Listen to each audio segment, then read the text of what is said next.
forward and you're against it. But in your heart, you're for it. Is that a problem for Conservatives as they consider your leadership? No, it's not a problem. And by the way, you know, Tim Hudak was a strong proponent of faith-based education. So was Christine. And we all were. It was in our platform. The people of Ontario have spoken on that issue. I've made it very clear. We move on.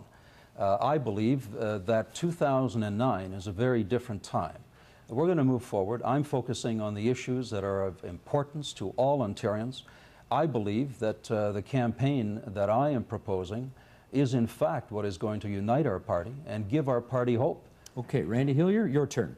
The thing I hear about you most of the time is that you'd be a great leadership candidate for the Libertarian Party. But people are wondering why you are running for something called the Progressive Conservative Party. Are you in the wrong party? Absolutely not, Steve. And that's, you know, listening to pundits, you know, the question is about weaknesses, and I am not a career politician. I'm not a polished politician. I'm not a lawyer and I'm not an academic.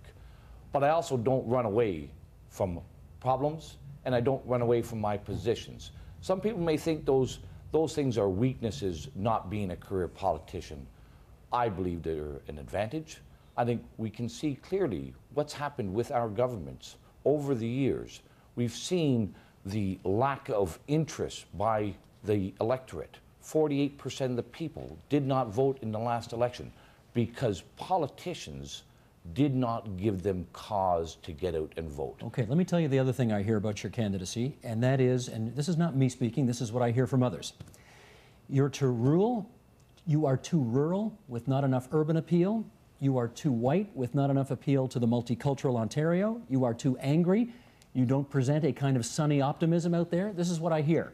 To which you say what?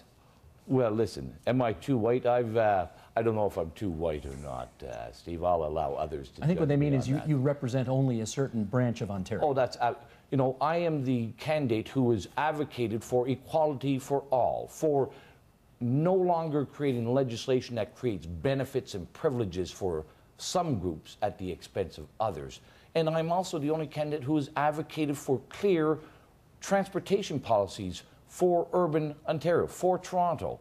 I'm also have advocated for policies to allow cities to de-amalgamate. That is not rural. So there are those out there, those pundits and those naysayers, and some of them probably might write for the Toronto Star. I'm not seeking their endorsement, okay. Steve. I want the endorsement of Conservative voters in this province, not the Toronto Star. Christine Elliott, your turn. People, I think it's fair to say, think of you as the most progressive of the progressive Conservatives running in this race. And the argument goes that this party, after 5 years of John Tory's progressive Conservative leadership, may want something more conservative and less progressive. Can you speak to that criticism of you? Certainly, I'm happy to. I see myself as a true progressive Conservative because I do believe in the fundamentals of economic conservatism, in lower taxes. That's why I've brought forward the flat tax. I think that's hardly just a progressive idea. I think that's a truly conservative idea. Smaller government, one rule of law, excellent schools and hospitals. But the other equally important conservative principle that I believe in is the need to be compassionate, to take care of vulnerable people. I think that is a principle that is long-standing in our party.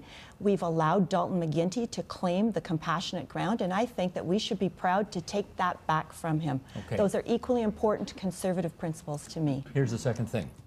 And you know this is coming, right? And this one, you know, this may be completely unfair, but I'm sorry you hear it everywhere. We heard it here tonight. I mean, you do hear it all over the place. It may be an asset to be the wife of the federal finance minister when you are seeking federal endorsements, when you are trying to raise money in Ottawa, but there are Tories who question whether you can take a truly independent Ontario first position and to have the fights with Ottawa that are sometimes necessary for an Ontario leader to have when you're married to the federal finance minister. What's the response? To that, I would say this is 2009. This is not 1909, and I've never been defined by my husband. I'm my own person. I've been in business for 30 years as a lawyer, professional, small business person. I've had my own contacts in my community as a professional volunteer, and I'm proud of that. And I have never shirked from doing my job as a lawyer on behalf of my clients. As an MPP, I advocate for my constituents. And certainly as leader and as Premier, I would advocate for the people of Ontario in the same way, regardless of who the federal government members In are. quite a high-profile fashion, you took an opposite position to your husband on, for example, EI reform, the harmonized sales tax, which were, of course, two very big positions of his.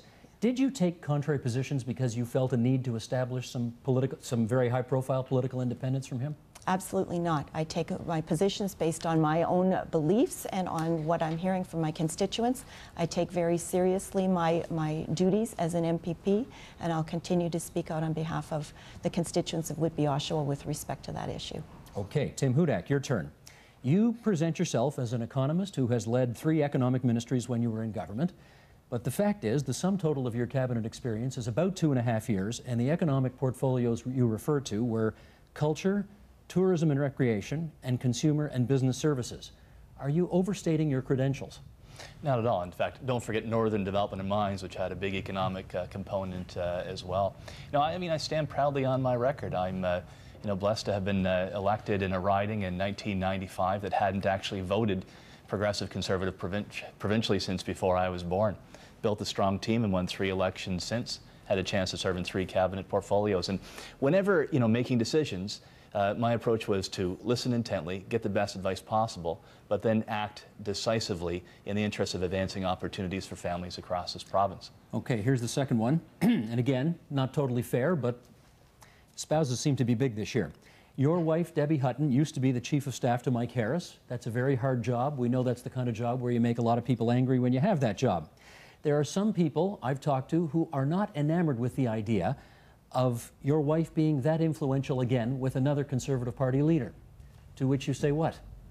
Well, first, I'm not hearing that among grassroots PCs across the province. But, I think my wife is playing, Debbie's playing the most important role as a wife and mother of our little girl, Miller, over 20 months. I'm blessed to have her at my side.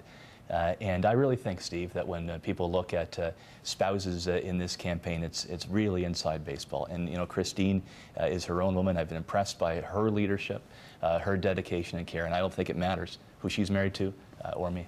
One last follow-up. You have Premier Mike Harris's endorsement, which I know you're grateful for. You're the one candidate in this race who seems to be very proud to associate yourself with the Common Sense Revolution, which helped you win back-to-back majority governments in the 1990s.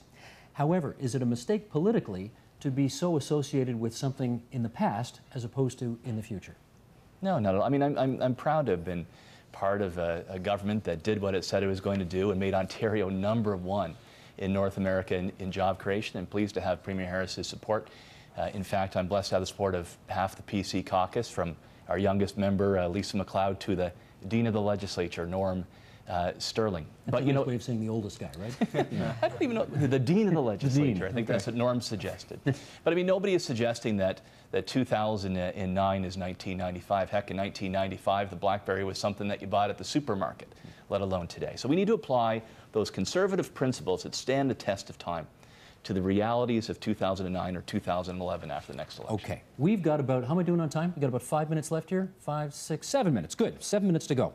This has been, I don't mind telling you, and I've watched a few leadership contests in my years, this has been fairly nasty, friends.